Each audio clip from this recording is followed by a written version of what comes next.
आप सभी को जय मसीह की। खुदावन यसु के पाक और जलाली और ज़िंदा नाम में मैं आप सभी को सलाम कहता हूँ। Greetings in the name of our wonderful glorious saviour our Lord Jesus Christ. मेरे भाइयों और बहनों, मैं आप में से हर एक का स्वागत करता हूँ। इन वीडियोस को देखना एक तरह की भूख को दर्शाया जाता है कि आप सच में खुदा के कलाम को सुनना और समझना और अपनी लाइफ को एक राइट ट्रैक पर लाना चाहते हैं। इसीलिए आप में से हर व्यक्ति इन वचनों को सुन रहा है और मैं इन दिनों में आपकी एक्साइटमेंट जो है वचनों के प्रति, वो उसने मुझे भी काफ़ी प्रभावित किया है। आप में से बहुत सारे लोगों ने हमें कमेंट्स किए हैं और कहा है कि प्लीज़ आप और भी वीडियोस को डालिए, और हमसे जितना भी हो रहा है हम कर रहे हैं और करते रहेंगे। और ये मेरा वादा है आपसे कि जब तक मैं ज़िंदा हूँ, खुदा ने मुझे सांस दी है, मैं हमेशा आपको गॉडलीनेस के बारे में कि कैसे हम यीशु के पीछे उसकी तरह बन सकते हैं, मैं इसके पीछे आपको शिक्षाएं देता रहूँगा। क्योंकि मैं जानता हूँ कि आज बहुत हद तक इंसान जो है वो अपने लक्ष्य से भटक चुका है। बहुत सारे लोग मसीह बनने के बाद भी भटके हुए हैं। कई लोग 99 भेड़ों में नहीं, मसीह बनने के बाद भी एक भेड़ में है जो खोए हुए हैं। भले ही वो कलीसिया जाते हैं, कलाम पढ़ते हैं, पर फिर भी जिसका कोई लक्ष्य नहीं है वो कहाँ दौड़ रहा है। पौलुस कहता है वो हवा में मुक्के मारने वाला व्यक्ति है। मेरे भाइयों और बहनों, मैं सबसे पहले आपको मैं बताना चाहता हूँ, यीशु मसीह आपसे प्यार करते हैं और उनका प्यार इससे ज़ाहिर होता है कि उन्होंने अपनी ज़िंदगी उन्होंने आपके लिए क्रूस पे दी, उन्होंने आपके लिए अपना खून बहाया। वो श्रापित हुए ताकि आपको नया जीवन मिले। और अपने जीवन में कभी भी इस बात को न भूलिएगा कि आपसे परमेश्वर से ज़्यादा और कोई प्यार नहीं कर सकता। आज लोगों के पास टाइम होगा तो वो आपसे बात करेंगे, लोगों के पास अच्छी मूड होगी तो वो आपसे बात करेंगे। कुछ लोग आपसे बुरा बर्ताव भी कर सकते हैं क्योंकि अब उनका कुछ काम नहीं है आप में। लेकिन एक है जिसके अंदर कोई स्वार्थ नहीं है, जिसके अंदर कोई भी मतलब नहीं है। वो आपसे प्यार करता है क्योंकि वो आपको चाहता है और आप उसकी दुल्हन हैं। वो यीशु मसीह है। और मैं आपको सच कहता हूँ, आप में से जितने भी लोग मुझे देख रहे हैं, चाहे आपने मसीह में आने के बाद कितने भी पाप किए हैं, या हो सकता है कि आपने मसीह बनने के बाद भी कुछ ऐसे काम किए हैं जो आप पब्लिकली बोल ही नहीं सकते हो, मैं एक ही बात आपको कहूँगा, खुदा के पास लौट आइए। जिसे गुमराह पुत्र बाप के साथ ही रहता था, जब वो सब कुछ उड़ा के आया। ये चित्र है एक बैकस्लाइडर बिलीवर का, कि जो भले ही किसी समय में पिता के साथ थे, यीशु मसीह के साथ थे, लेकिन वो भटक गए। पर जब वो वापस आए तो खुदा ने उन्हें रिजेक्ट नहीं किया और ना ही हिसाब किताब लिया कि पैसे कहाँ हैं। उसने उनको माफ़ किया और ये कहा ये मर गया था पर अब जी उठा है। तो खुदा आपसे प्यार करता है। It's a open invitation for each and everyone. और आइए, जैसे कि मैंने आज आपको बताया था, मैंने फेसबुक पर आज एक अनाउंसमेंट की थी कि आज रात को मैं एक पब्लिश करने वाला हूँ वीडियो, जिसमें मैं 5 टॉपिक्स पे एक ही वीडियो में बात करूँगा। मैंने ये संदेश विशेष उन लोगों के लिए बनाया है जो इस समय लॉकडाउन में हैं और घर में बैठे हुए हैं। वैसे तो हम सभी घर में हैं, पर विशेष उन लोगों के लिए बनाया है जो घर के अंदर बैठकर उन्हें एक सही वे से उन्हें किस तरह में प्रभु में बढ़ना चाहिए, मैं जस्ट वो वे आपको एक्सप्लेन करना चाहता हूँ। और इससे पहले कि मैं वचन की शुरुआत करूँ, मैं आपको बताना चाहता हूँ कि इन दिनों में आप सभी जानते हैं कि कोरोना वायरस पूरे दुनिया में फैला हुआ है। हर देश लड़ रहा है। और देखिए ये लड़ाई कितनी अलग है कि इस लड़ाई के अंदर आपको घर में बैठना है और यही आपके लिए एक बहुत बड़ी फाइट है। कई लोग बहुत हद तक फ्रस्ट्रेट हो गए हैं, परेशान भी हो गए हैं, और कई लोग ऐसे भी हैं जो होल डे इसी बात की चर्चा करते हैं कि आखिर कब ओपन होगा।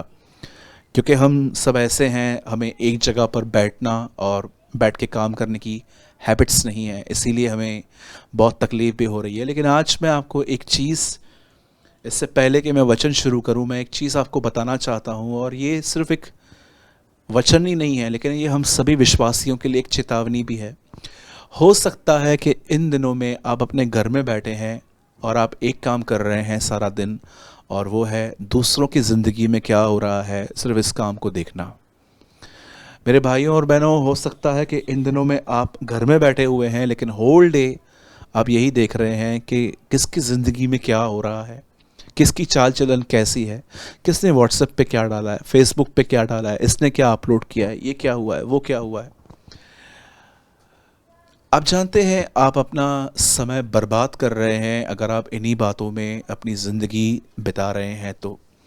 और मैं आपको बताना चाहता हूँ, पवित्र शास्त्र बाइबल उत्पत्ति से हमें ये वार्निंग्स देती आई हुई है कि आपको अपने फोकस को संभालना है, आपको देखना है कि आप किन चीज़ों पर ध्यान दे रहे हैं। आप सभी जानते होंगे कि एक समय था जब परमेश्वर ने नूह को जहाज़ बनाने की आज्ञा दी, तो प्रभु ने उससे कहा कि तू खिड़की ऊपर बनाना।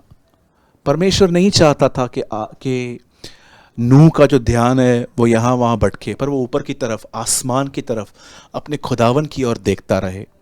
अब उसके बाद देखेंगे कि बाइबल के अंदर एक और खिड़की का जिक्र है कि जब दानियल दुआ करता था तो उसके घर से खिड़की थी और उस खिड़की से यरूशलेम की तरफ वो जाती थी। आप न्यू टेस्टामेंट में पढ़ सकते हो कि लिखा है, मुर्दों में से जी उठने के बाद यीशु मसीह अपने चेलों से एक दिन दरवाजे और खिड़कियां बंद थी, तब लिखा है कि यीशु मसीह उनके बीच में खड़े हुए। आपने देखा होगा बहुत सारे लोग खिड़कियों से बाहर देखने के लिए जाते हैं।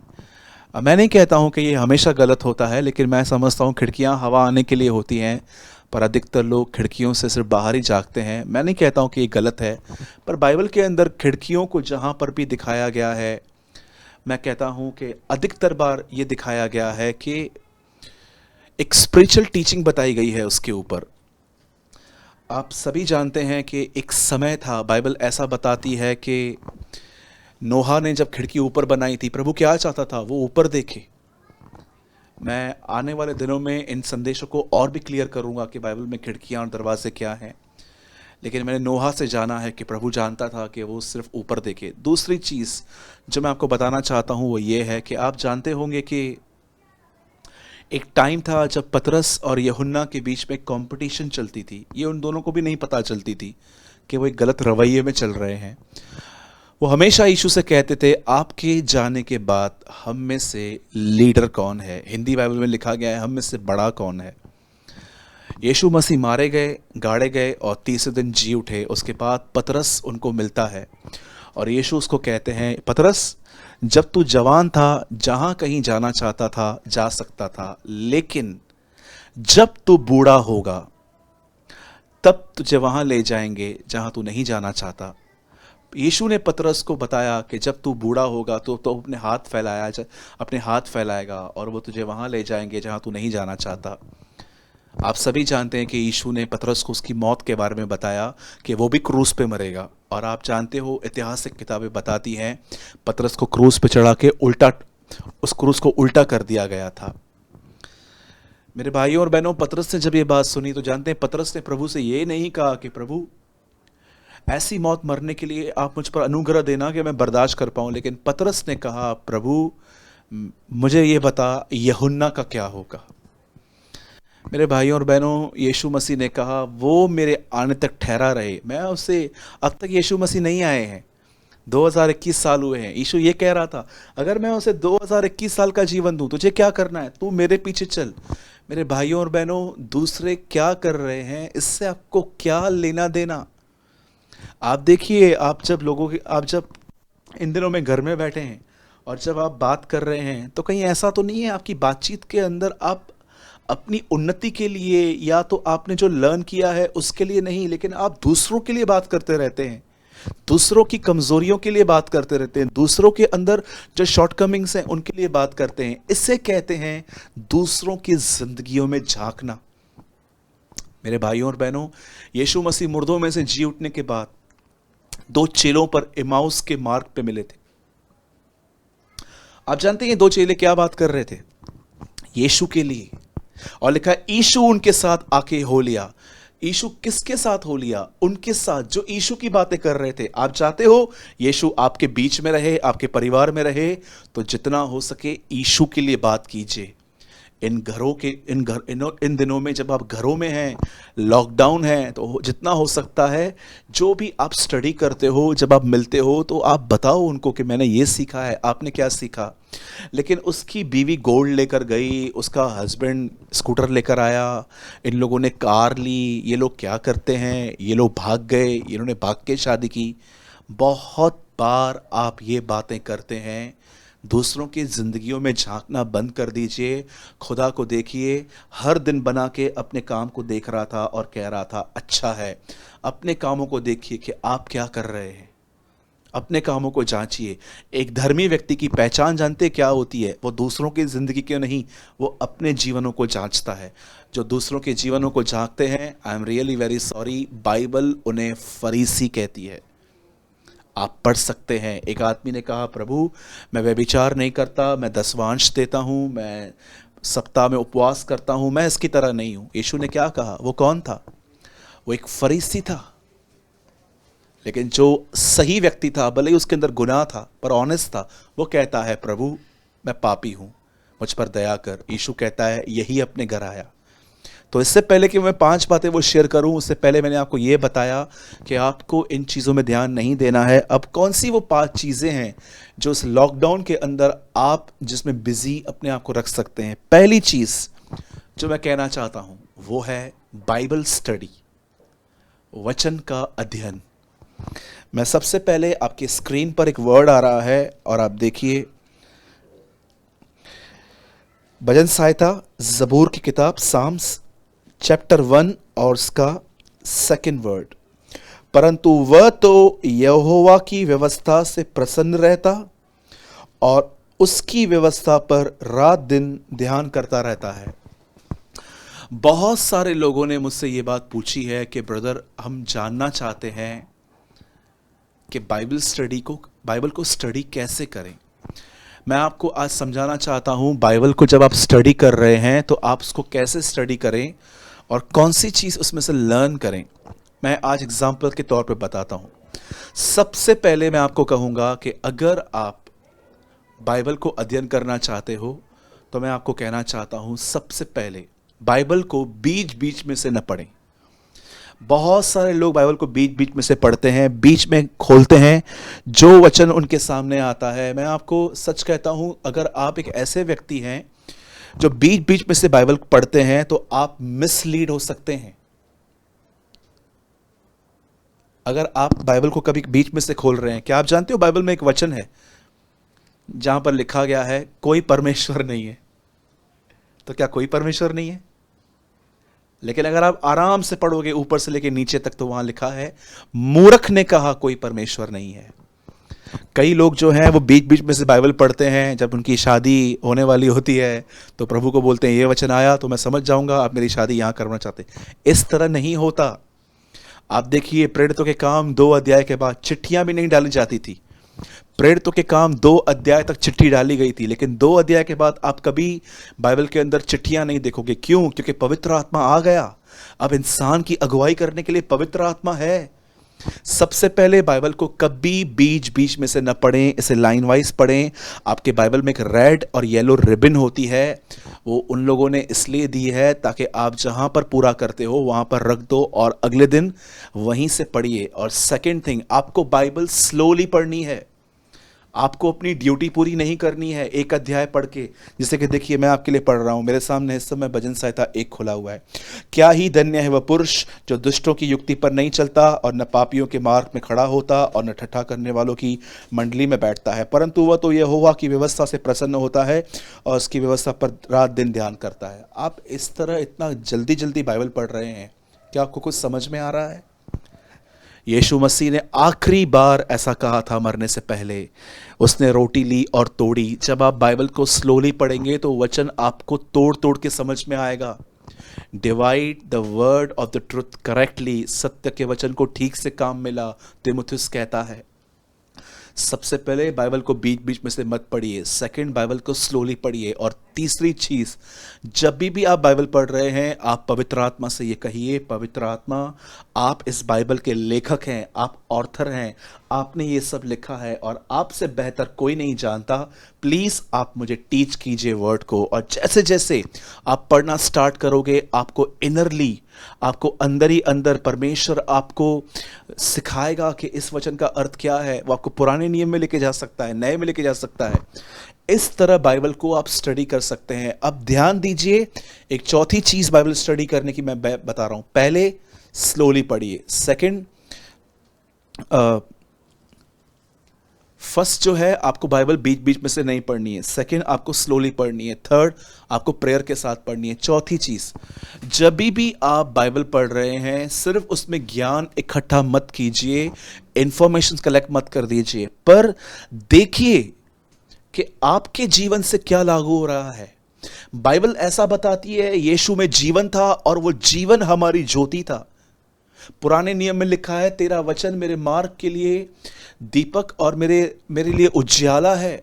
भजन सहायता में एक वचन लिखा है ऐसा कि तेरा वचन मेरे पांव का दीपक और मेरे मार्ग का उजियाला है। पुराने नियम के अंदर रोशनी मिलती थी कलाम से, लेकिन यूहन्ना 1:4 में लिखा गया है, 1:3 या 4 में ऐसा लिखा गया है कि यीशु मसीह में जीवन था, उसमें जीवन था और वो हमारी रोशनी है।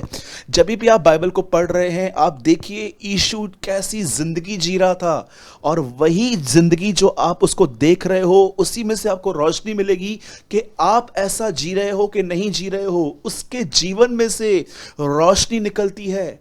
हमें सिर्फ बाइबल में ये नहीं पढ़ना है कि यीशु जो है नासरत में पैदा हुआ, बैतलहम में पैदा हुआ, या तो नासरत में बड़ा हुआ, उसको ये हुआ वो हुआ। हमें ये देखना है कि उसका व्यवहार कैसा था, वो बहनों के साथ कैसे चलता था, पैसों के साथ उसकी डीलिंग्स कैसी थी, कमज़ोरों के साथ वो कैसे चलता था। इसको कहते हैं बाइबल के अंदर उसके जीवन पर अध्ययन करना। मैं एक दिन बाइबल पढ़ रहा था शद्रक मेशक अबेदनगो के बारे में, और मैंने क्या देखा कि उनके सामने एक बहुत बड़ी मूर्ति रखी गई और कहा गया झुक जाओ। पर ये अच्छे से जानते थे कि व्यवस्था में लिखा है तो यहोवा को छोड़ किसी को खुदा नहीं मानना। तब ये लोग नहीं झुके और आपने देखा होगा वो आग के भट्ठे में डाल दिए गए और खुदा खुद उतरा उनको बचाने के लिए। आप जानते हैं कई लोग अब ये सोचेंगे कि ये जो बड़ी मूर्ति थी ये क्या है, वो राजा कौन सा था, पर कितने लोग ये देखेंगे कि उन्होंने कॉम्प्रोमाइज नहीं किया इसीलिए उनको आग के भट्टे में डाला गया। आज कितने सारे लोग हैं जो कॉम्प्रोमाइज कर रहे हैं मसीह जगत के अंदर। मैं आपको सच कहता हूं इतना कॉम्प्रोमाइज है आज। एक परमेश्वर के महान जन ने कहा, मैंने संसार में बहुत सी कलीसियाएं देखी पर मैंने हर कलीसिया में संसार देखा। आज कितना दुनिया घुसाया है हमारे कलीसियाओं में। देखिए मेरे भाइयों और बहनों, बाइबल को बीच बीच में से मत पढ़िए, बाइबल को जो है वो प्रेयर के साथ पढ़िए, उसे जल्दी मत पढ़िए। और चौथी चीज़ मैंने आपको बताया, बाइबल को इसलिए पढ़िए न केवल सिर्फ इंफॉर्मेशन के लिए कि सबत का दिन सैटरडे है कि थर्सडे है कि संडे है, यह देखिए कि क्या हमने सबत में प्रवेश किया है। इस तरह हम बाइबल का अध्ययन करते हैं। और जो कुछ भी आप सीख रहे हो वो लिखिए कि आज तारीख इतनी तारीख को मैंने ये सीखा है खुदा से। हर दिन बाइबल को इस तरह अध्ययन करना पड़ता है। मेरे भाइयों और बहनों, ये बाइबल स्टडी करने के कुछ नियम हैं। और दूसरी चीज आपको मैं 3 और बातें बताता हूं। अगर आपको खुदा का कलाम नहीं समझ में आ रहा है तो, कुछ ऐसा पैसेज है जिसको आप नहीं समझ पा रहे हैं तो, फर्स्ट याद रखिएगा ये जगह किसी को भी मत देना। आपका पहला टीचर है बाइबल समझाने का, वो है पवित्र आत्मा, नॉट यूट्यूब, नॉट एनी कोई पास्टर या प्रचारक या कोई प्रॉफिट या कोई रेवरेंड, कोई भी नहीं। जब भी आपको वचन समझ में नहीं आता है आपको सबसे पहले आपको पवित्र आत्मा से कहना है, पवित्र आत्मा मुझे सिखाइए। ये पहली चीज आपके लाइफ में होनी चाहिए। दूसरी चीज, अगर आप चाहें तो आप बाइबल के पास में कोई किताब भी पढ़ सकते हैं, ऐसा किताब जो आपको बाइबल के प्रति और भूख और प्यास पैदा करे। आज ऐसी बहुत सारी किताबें भी हैं जो बताती हैं 7 स्टेप्स क्रॉस करो और तुम अमीर हो जाओगे, ये मिल जाएगा वो मिल जाएगा। बहुत सारी किताब उल्टा आपको बाइबल से निकाल के आपको प्रॉस्पेरिटी में ले जाएंगे। बहुत सिलेक्टेड बुक्स पढ़िए, ताकि आपको, अगर आप वचनों का अर्थ समझना चाहते हैं तो आप किसी बुक में भी ढूंढ सकते हैं। और तीसरी बात जो मैं कहूँगा, अगर आप ये चाहें, कोई दबाव नहीं है, अगर आप चाहें तो यूट्यूब पे हमारा चैनल है जीसस इस लाइव, आप वहाँ पर भी जा सकते हैं। बहुत सारे वीडियोस हैं मेरे, और टोटल मिलाकर अलग अलग चैनल्स पे कुछ हमारे 200 से ज़्यादा, और टोटल यूट्यूब पे हमारे 400 से ज़्यादा वीडियोस हैं। आप जाके वॉच कर सकते हैं, आपको बहुत सारे सवालों का आपको उत्तर मिल जाएगा। तो पहला टॉपिक था बाइबल को स्टडी इस तरह करते हैं। और जब भी आप बाइबल पढ़ रहे हैं, अपने हाथ में पेपर और पेन लीजिए, और जो कुछ भी आप लिख रहे हैं, जो भी आप सीख रहे हैं, आप उससे लिखिए। पहला विषय था बाइबल स्टडी। अब मैं दूसरे विषय पे आ रहा हूं। दूसरा विषय है प्रार्थना। आइए मेरे साथ आप खोल सकते हैं लूका का 18 अध्याय, ल्यूक चैप्टर 18 वर्स 1। आपके स्क्रीन पर यह वचन लगा हुआ है, मैं आपके लिए पढ़ता हूं। फिर उसने इसके विषय में कि निरंतर प्रार्थना करना और हियाव न छोड़ना चाहिए। बहुत सारे लोग पूछते हैं, सूरज भाई प्रार्थना कितनी देर करनी चाहिए और प्रार्थना कैसे करनी चाहिए। सबसे पहले मैं आपको बताना चाहता हूँ, बाइबल के अंदर कहाँ भी नहीं लिखा गया है कि प्रार्थना हाफ एन आवर करनी चाहिए, 1 घंटा करनी चाहिए, 2 घंटा करनी चाहिए। यहाँ पर एक वचन साफ लिखा गया है, निरंतर प्रार्थना करो। और मैं आपको बताऊंगा निरंतर प्रार्थना कैसे होती है। सबसे पहले मैं आपको बताना चाहता हूँ, एक प्रार्थना होती है घुटनों पर, और याद रखिएगा एक प्रार्थना होती है बैठकर घुटनों पर। और याद रखिएगा, कुछ कुछ लोग कहते हैं कि अगर आप घुटनों पे प्रार्थना नहीं करोगे तो वो प्रार्थना नहीं होती। मैं आपको कहना चाहता हूँ, आप टोटली रॉन्ग हो। आप किसी की भी फ्रीडम मत चुराइए। कुछ ऐसे भी लोग होते हैं जो बेचारे घुटनों पे नहीं बैठ पाते हैं, वो कमज़ोर होते हैं, वो बीमार होते हैं, और जब उनकी प्रार्थना का उत्तर नहीं आता तो अपने आप को दोषी ठहराते हैं। मेरे भाइयों और बहनों, बाइबल के अंदर यीशु मसीह ने कुछ भी ऐसा नहीं कहा है कि आपको घुटनों पर बैठना ही है। और हाँ, जो घुटनों पर बैठते हैं, मैं उनके लिए भी कहूँगा बहुत अच्छी बात है अगर आप घुटनों पर हैं, पर जो नहीं बैठ पाते हैं उन्हें कंडेम मत कीजिए। परमेश्वर ने हमें इन चीज़ों में फ्रीडम दी है, हम रूल्स में नहीं जीते हैं। बाइबल बताती है तुम लेख के नहीं पर तुम आत्मा के सेवक हो, क्योंकि आत्मा की वाचा में हम जीते हैं। सबसे पहले मैं आपको बताऊँगा, प्रार्थना जो है वो कहाँ पर भी नहीं लिखा गया है कि आपको 2 या 4 घंटे करनी है। पहले पहले मैं आपको कहूँगा कुछ समय प्रार्थना में बिताइए कमरे में बैठकर। उसके बाद जब आपकी प्रार्थना पूरी हो जाती है तो उसके बाद इनसाइड अंदर खुदा से बात करना लर्न कीजिए, सीखिए। मैं ट्रेन्स में प्रेयर करता हूँ, मैं कई बार जब मैं फ़्लाइट में जाता हूँ मैं वहाँ प्रेयर करता हूँ, मैं बस में प्रेयर कर सकता हूँ। मैंने अपने आप को परमेश्वर की अनुग्रह से, परमेश्वर ने मुझे ऐसा शिक्षण, ऐसी ट्रेनिंग दी है कि मैं जहाँ चाहूँ मैं वहाँ प्रेयर कर सकता हूँ। मुझे हर जगह पे मुंह खोलने की ज़रूरत नहीं है, मैं अपने मन में भी प्रार्थना कर सकता हूँ। आप जानते हैं जब यीशु लाजर को जलाने गया तो वहाँ पर उसने क्या कहा? हे पिता, मैं धन्यवाद करता हूँ तूने मेरी प्रार्थना सुन ली। आप पहले के कुछ अध्याय पढ़ के देखिए, यीशु मसीह कहाँ भी प्रार्थना करते हुए नहीं दिख रहे हैं। फिर कहाँ प्रार्थना की उन्होंने? इनसाइड, मन में। इसे कहते हैं निरंतर प्रार्थना करना। कि आप, एक समय था, आप अंदर कमरे में गए, आपने आमीन कहा और उसके बाद आपने फिर से अपने मन में खुदावन से बात कही। इसे ही कहते हैं आत्मा की सहभागिता। मेरे भाइयों और बहनों, प्रार्थना के लिए ये ऐसा लिखा गया है कि निरंतर प्रार्थना करो। और याद रखिएगा, ये एक दिन में नहीं होता है, स्लोली स्लोली होगा। पुट ऑन टू प्रैक्टिस, इसकी प्रैक्टिस करते रहिए। अब कुछ लोग पूछते हैं ब्रदर प्रार्थना कैसे करनी चाहिए। सबसे पहले मैं आपको बताना चाहता हूं, प्रार्थना सिखाने वाली चीज़ है ही नहीं कि मैं आपको बताऊं। मैं आपको बताना चाहता हूं, प्रार्थना का अर्थ होता है जो कुछ आपके दिल में है वो खुदा से कहना, प्रार्थना है। आपको प्रभु के सामने रोना है, आप रो सकते हो, कोई प्रॉब्लम नहीं है। अगर बेटे बेटियां बाप के सामने नहीं रोएंगे तो किसके सामने रोएंगे आखिर? आप रो सकते हो। आप अपना दिल खुदावन के सामने खाली करें, यही सच्ची प्रार्थना है। और आपको अंत में प्रार्थना करके ये ज़रूर कहना चाहिए, पिता मैं ये प्रार्थना यीशु के नाम में मांगता हूँ, मैं ये प्रार्थना यीशु मसीह के नाम में मांगता हूँ, मुझ पर दया करें, आमीन। आपको ये ज़रूर कहना है अंत में कि पिता मैं ये प्रार्थना यीशु मसीह के नाम से मांगता हूँ, आमीन। सुनिए, प्रार्थना के लिए कोई समय नहीं है, जब जितनी चाहे, ताकि आप निरंतर में बढ़ते जाएं, आप जितनी चाहे कर सकते हैं। सेकंड थिंग, प्रार्थना अपने आप को उंडेल देना है। और अगर आप चाहते हैं कि ब्रदर हमें कुछ टॉपिक्स दीजिए जिनके ऊपर हम प्रार्थना करें, तो मैं आपको देना चाहता हूं। सबसे पहली प्रार्थना प्रभु से आप ये कहिए कि प्रभु मुझे अपनी तरह बना। और ये आपके ऊपर नहीं है, परमेश्वर से आप कहिए प्रभु मैं आपकी तरह बनना चाहता हूं, इसलिए मुझे पवित्र आत्मा से भरिए। दूसरा विषय ये है कि आप प्रभु से ये कहिए प्रभु मेरे जीवन में ऐसे बहुत सारी कठिनाइयाँ परीक्षाएं आती हैं जहाँ पर मुझे समझ में नहीं आता है मैं क्या करूँ, मुझे विजडम दीजिए, मुझे बुद्धि दीजिए। तीसरी चीज़ आप प्रभु से ये मांग सकते हो कि प्रभु मेरे परिवार का पूरा पूरा उद्धार कीजिए, मेरे परिवार के अंदर प्रभु कोई भी न बचने पाए, सबका उद्धार हो। और आप चौथी प्रार्थना ये भी कर सकते हो कि प्रभु जब मैं वचन पढ़ता हूँ तो मेरे सामने वचन को खोल, अपनी गुड़ और बेत की बातें यिर्मयाह 33:3 में जैसे लिखा गया है, तो मुझसे प्रार्थना कर, मैं तुझे गुड़ और कठिन बातें जिन्हें तू नहीं समझता मैं तुझे बताऊंगा। बाइबल बताती है, प्रभु की ये प्रतिज्ञा है।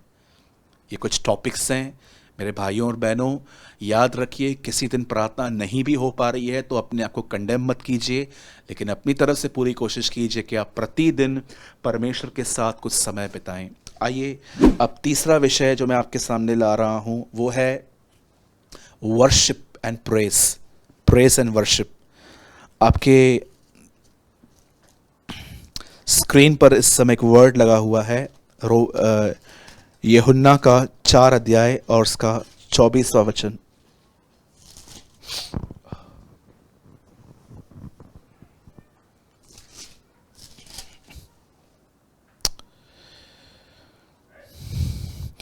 परमेश्वर आत्मा है और अवश्य है कि उसकी आराधना करने वाले आत्मा और सच्चाई से आराधना करें।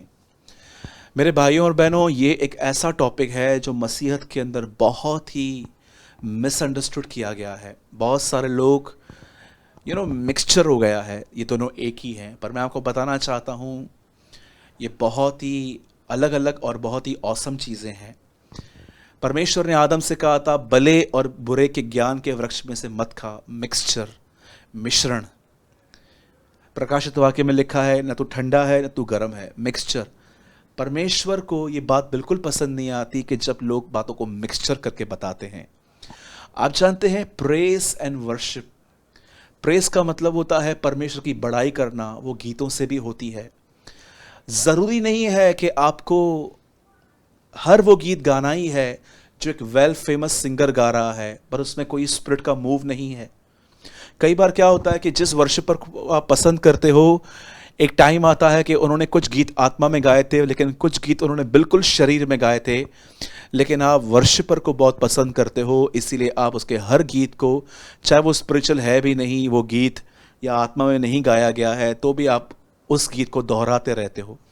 मेरे भाइयों और बहनों, ज़रूरी नहीं है कि आप वो हर गीत गाएं जो एक वेल फेमस गा रहा है।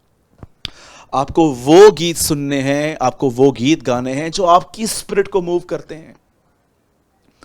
मैं बहुत हद तक जिस व्यक्ति की आराधना सुनता हूं वो है अर्नेस्ट मॉल।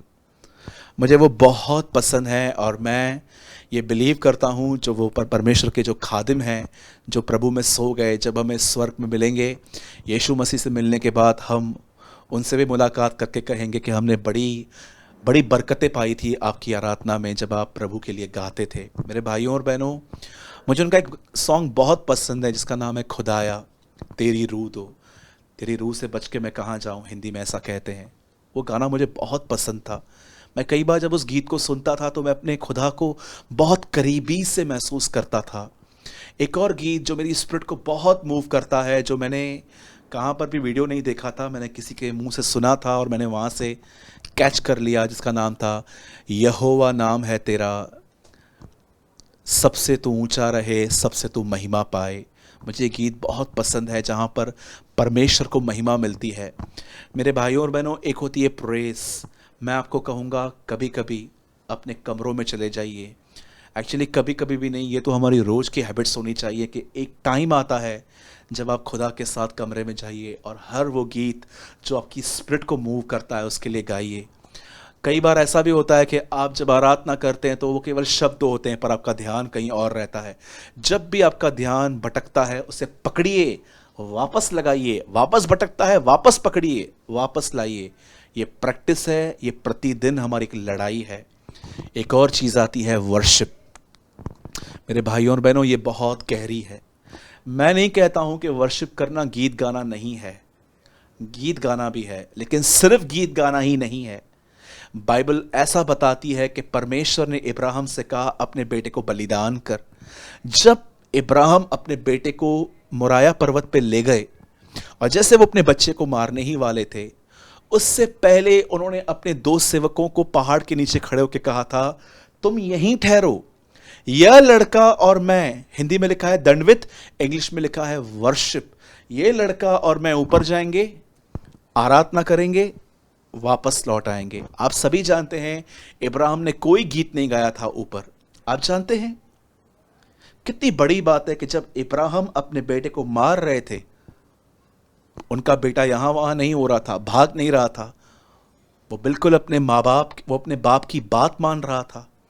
आज बहुत ऐसे कम बच्चे हैं जो अपने माँ बाप की बात मानते हैं।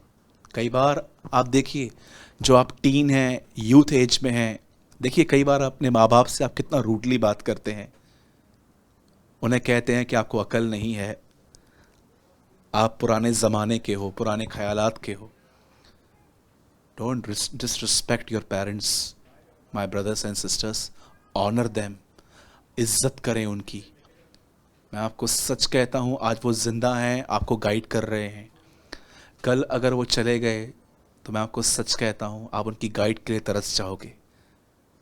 कई बार आपके माँ बाप आपको कहते हैं बाइबल पढ़ो, दुआ करो, बेटा ऐसे मत करो, लेकिन आप नहीं मानते। सीखिए इसहाक के जीवन से कि जब उसका बाप उसे मारने पर था, इतना बड़ा स्टेप लेने पर था, तो भी वो हिल नहीं रहा था, भाग नहीं रहा था।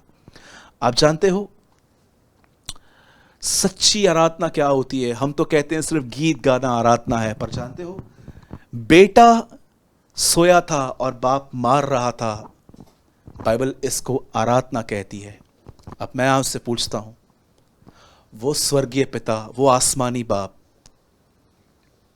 जब आपके अंदर उस चीज को जो उसे पसंद नहीं है, जो आपको गलत जगह पे ले जा रही है, उस चीज को मारे, और जब वो आपको मारे और आप वो दर्द बर्दाश्त कर रहे हो कि प्रभु चलेगा, तू मुझे मार, क्योंकि मैं जानता हूं, मैं जानती हूं ये मेरे लिए भला है। जब आप उस पेन को जब हो रहा है आप बर्दाश्त करते हो, दिस इज ट्रू वर्शिप। कि परमेश्वर आपके अंदर से वो चीजें निकाले जो उसकी तरफ से नहीं है, जो आपकी है, शैतानी है, संसार की है। जब वो आपको वहां से, जब उन चीजों को निकाले, अटैचमेंट्स को जो दुनिया के साथ, पैसों के साथ हमारी है, जब वो उनको निकाले और आपको दर्द हो, उस दर्द को बर्दाश्त करना परमेश्वर आराधना कहता है, इब्राहिम आराधना कहता है। That is called true worship, praise and worship. बड़े दुख की बात है कि आज वर्शिप सिर्फ गीतों में रह गई है, बलिदान खत्म हो चुका है। चौथा विषय जो मैं आपके सामने रख रहा हूं, फास्टिंग, उपवास।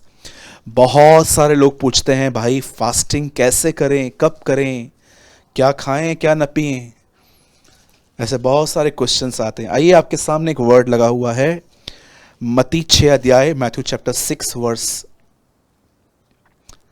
17 और 18। परंतु जब तू उपवास करे तो अपने सिर पर तेल मल और मुंह धो, ताकि लोग नहीं परंतु तेरा पिता जो गुप्त में है तुझे उपवासी जाने। इस दिशा में तेरा पिता जो गुप्त में देखता है तुझे प्रतिफल देगा। सबसे पहले इस बात को याद रखिए, आप फास्टिंग सबसे नहीं छुपा सकते। कई लोग क्या करते हैं, फास्टिंग के बाद सोचते हैं कि अगर कोई पूछ रहा है कि क्या कुछ खाओगे, कुछ पियोगे, तो हम बोलते हैं फास्टिंग है। कई बार डेविल आपको इस वर्ड को कंडेम करेगा, देख यहाँ पर लिखा है नहीं बताना है, गुप्त रखना है, फिर तूने बताया, तूने पाप किया, ये फास्टिंग ठीक नहीं है।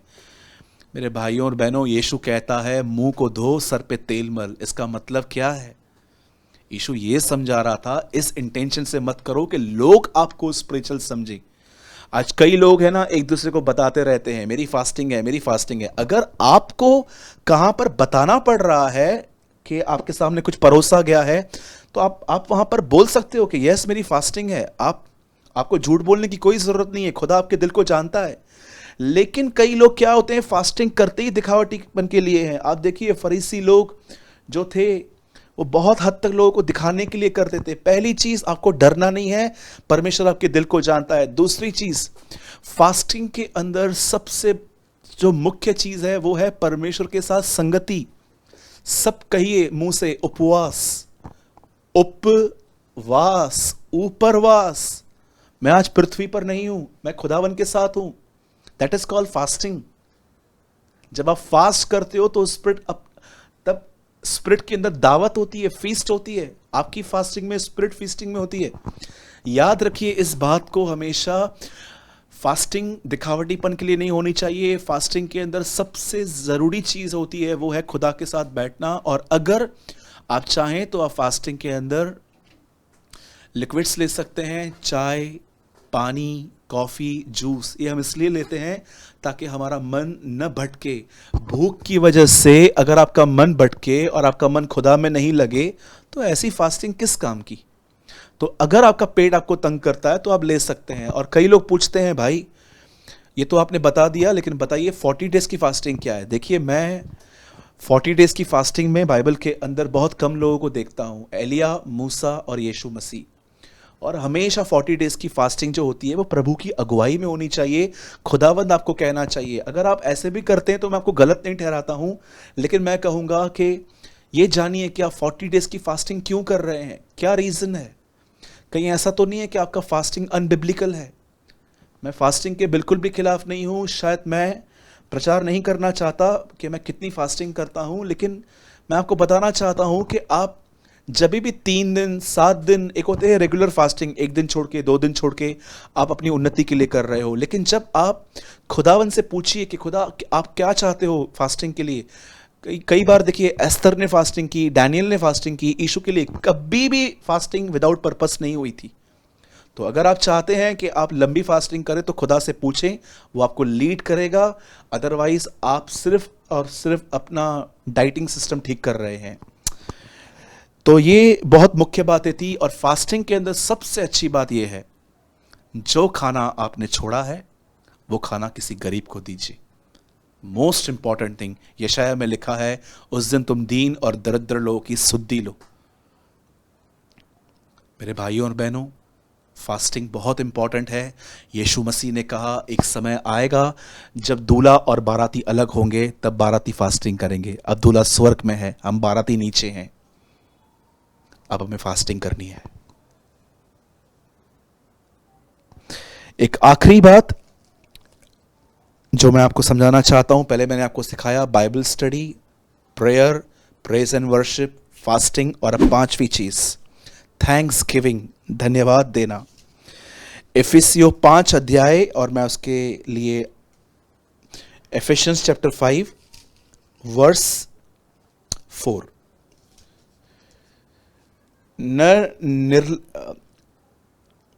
निर्लजता, मूर्ता की बातचीत, ठट्ठे, क्योंकि ये तुम्हें शोभा नहीं देती, वरन धन्यवाद ही सुना जाए।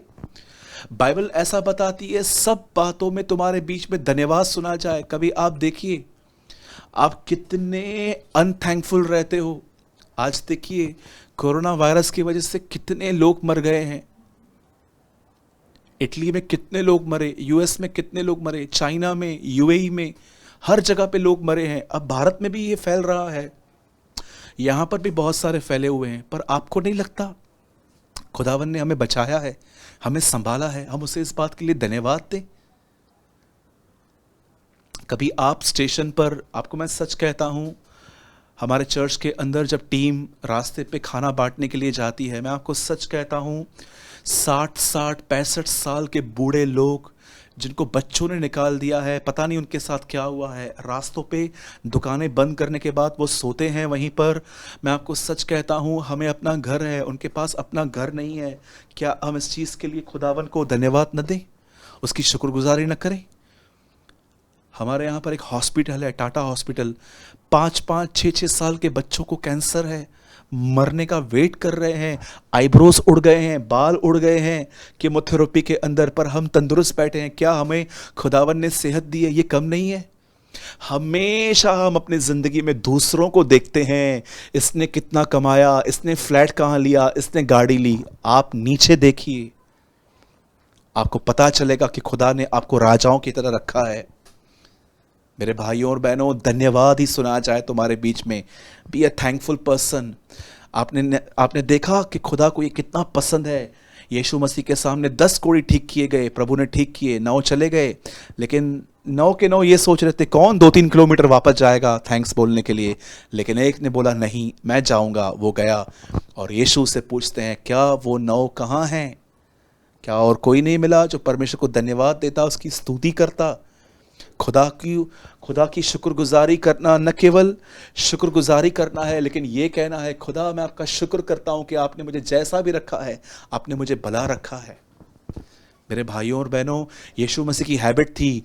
आप जानते हो हम धन्यवाद देते हैं चीज़ें पाने के बाद, लेकिन यीशु धन्यवाद देते थे चीज़ें पाने से पहले। उसने रोटी और मछलियाँ ली और धन्यवाद दिया और बांटने लग गया। What a wonderful Lord we have। अरे काम होने के बाद तो हर कोई धन्यवाद देता है। कितने लोग हैं काम होने से पहले खुदा को कहते हैं खुदा हम तेरी शुक्रगुजारी करते हैं जो तूने हमें दिया है। मेरे भाइयों और बहनों, मैंने आपको 5 चीजें बताई: Bible study, prayer, praise and worship, fasting, Thanksgiving. आप जानते हैं ये 5 चीजें मैंने आपको क्यों बताई आज? ये 5 चीजें आपको मसीह की तरह बनाएंगी। वाह, वो आपको यीशु की तरह बनाएंगी। इस दुनिया में सबसे बड़ा प्रिविलेज ये नहीं है कि खुदावंद आपको बहुत बड़ा व्यक्ति बना दे। इस दुनिया में सबसे अच्छी चीज जानते हैं क्या है? कि खुदा आपको अपने बेटे यीशु की तरह बनाए। आप जानते हैं जब आदम बनाया गया तो ऐसा लिखा है परमेश्वर ने उसे अपने ही समानता और अपने ही स्वरूप में बनाया था। कई लोग कहते हैं ब्रदर आपका परमेश्वर दयालु नहीं है, उसने एक फल की वजह से इंसान को निकाल दिया। आप जानते हैं ये वो लोग बात करते हैं जिन्होंने बाइबल को आत्मा से नहीं विस्डम से पढ़ा है। आप जानते हैं आदम ने क्यों फल खाया था? क्योंकि वो परमेश्वर के तुल्य होना चाहता था। जो शैतान ने उसे कहा था कि परमेश्वर जानता है जिस दिन तुम इसे खाओगे तुम उसके तुल्य बन जाओगे। मेरे भाइयों और बहनों, एक व्यक्ति खुदा की तरह बनना चाह रहा था, इनसाइड नहीं आउटसाइड, कि जैसे खुदा है सबसे बड़ा मैं वैसा बन जाऊंगा। क्योंकि डेविल के पास वही है, उसके अंदर वही पॉइजन है। हेवन से वो इसलिए नीचे फेंका गया क्योंकि वो भी ऐसा बनना चाह रहा था। अब सेम पॉइजन वो आदम के अंदर डाल रहा था। और आज भी देखिए हर कोई अपने आप को खुदा समझ रहा है। आज हर एक के अंदर वही स्पिरिट है। इस वजह से वो निकाल दिया गया। उसने अपनी महिमा खो दी। इंसान की महिमा थी उसका चरित्र। कलीसिया की जो महिमा है वो उसका चरित्र है। और उसके बाद देखिए उसके एक बेटे ने दूसरे बेटे की हत्या कर दी। उसके बाद देखिए व्यभिचार, हत्याएं सब चालू हो गया। आप जानते हैं अचानक नए नियम में यीशु मसीह आए, वही महिमा देने के लिए जैसे इंसान बनाया गया था, वापस उसको वैसे बनाने के लिए। और ये 5 चीजें आपको उस ओरिजिनल पर्पस में लेके जाएंगी जो इंसान के लिए बनाया गया था, कि इंसान खुदा की तरह रहे, दीन, नम्र, शुद्ध, पवित्र, जेंटल, कोमल।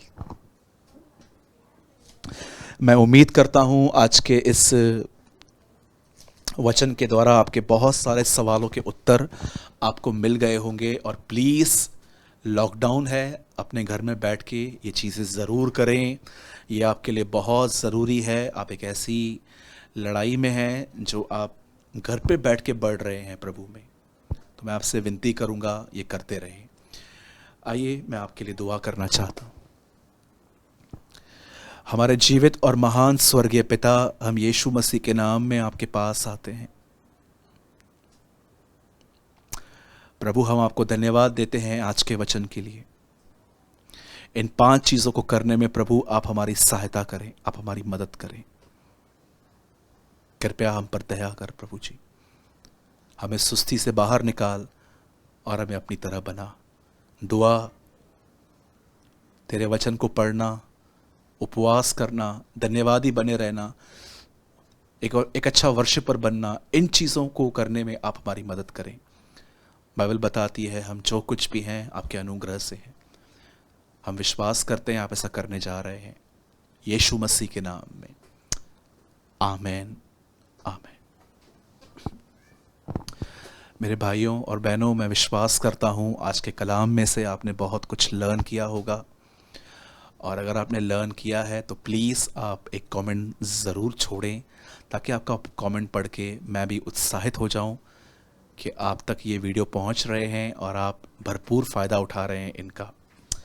इससे पहले कि हम वीडियो को समाप्त करें, हम एक और चीज़ आपको बोलना चाहते हैं। आप सभी जानते हैं इन दिनों में लॉकडाउन हमारे यहाँ भारत में बढ़ा दिया गया है, और मैं आपको सच कहता हूँ, अब इस बात का डर है कि लोग बीमार होने से पहले कहीं ऐसा ना हो कि वो भूख से मर जाएं।